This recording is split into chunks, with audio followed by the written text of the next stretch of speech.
Terima kasih Anda sudah menonton video ini, dan terima kasih pula untuk dukungan subscribe dari Anda. Assalamualaikum warahmatullahi wabarakatuh. Sahabat, cerita tentang Kiai Haji Abdurrahman Wahid atau Gus Dur memang tidak ada habisnya. Meski sudah wafat 13 tahun lalu, Gus Dur tetap menyimpan banyak kisah yang selalu saja menarik untuk dibahas. Kali ini ada cerita menarik dari Mustasyar Pengurus Besar Nahdlatul Ulama, Kiai Haji Ahmad Mustafa Bisri atau Gusmus, yang menyatakan bahwa Gus Dur pernah bekerja menjadi tukang pel sebuah kapal induk di Belanda. Kisah yang diungkap Gusmus ini bermula dari penyampaian klarifikasi bahwa Gus Dur tidak pernah terkena drop out atau DO dari Universitas Al-Azhar Kairo, Mesir. Ia bersaksi bahwa tidak benar jika dikatakan Gus Dur itu di DO, karena sebenarnya Gus Dur tidak pernah kuliah di Al-Azhar. Hal itu disampaikan Gusmus saat memberikan testimoni dan tausiah pada haul ke-13 Gus Dur di Ciganjur, Jakarta, Sabtu malam yang lalu. Gus Dur lebih dulu datang di Mesir dari Gusmus.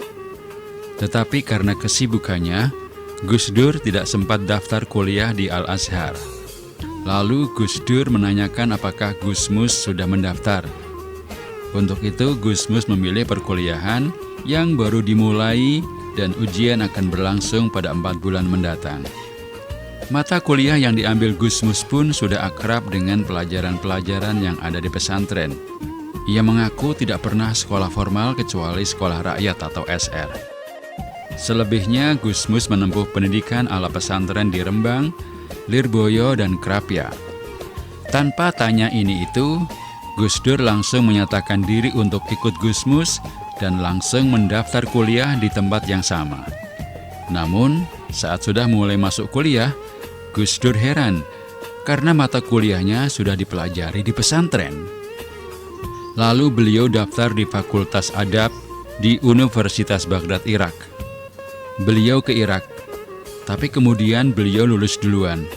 Saya belum karena masih punya utang pelajaran. Beliau terus pergi ke Belanda setelah lulus, kata Gusmus.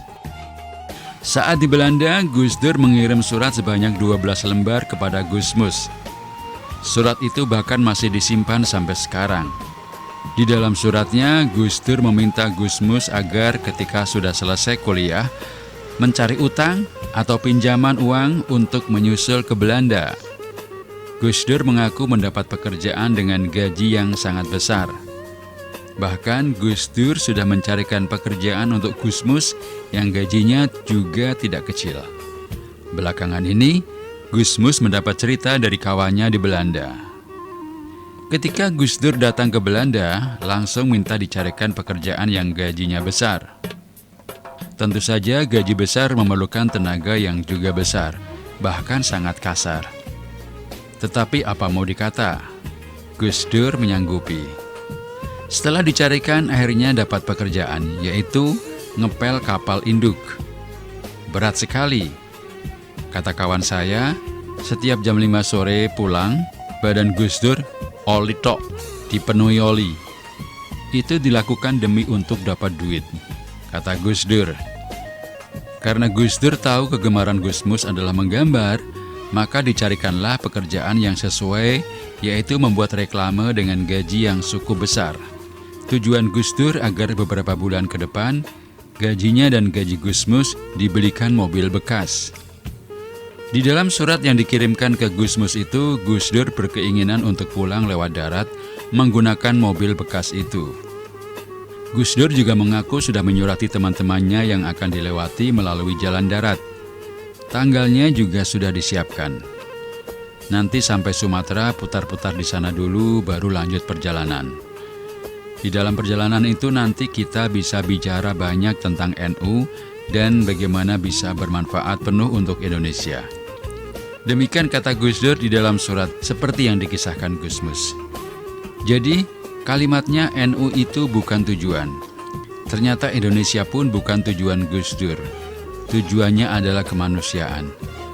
Ini saksinya Yahya Khalil Stakuf, muridnya Gus Dur, sampai diangkat jadi jubir atau juru bicara kepresidenan. Makanya sekarang dia mau menaklukkan dunia meneruskan Gus Dur. Ucap Gusmus.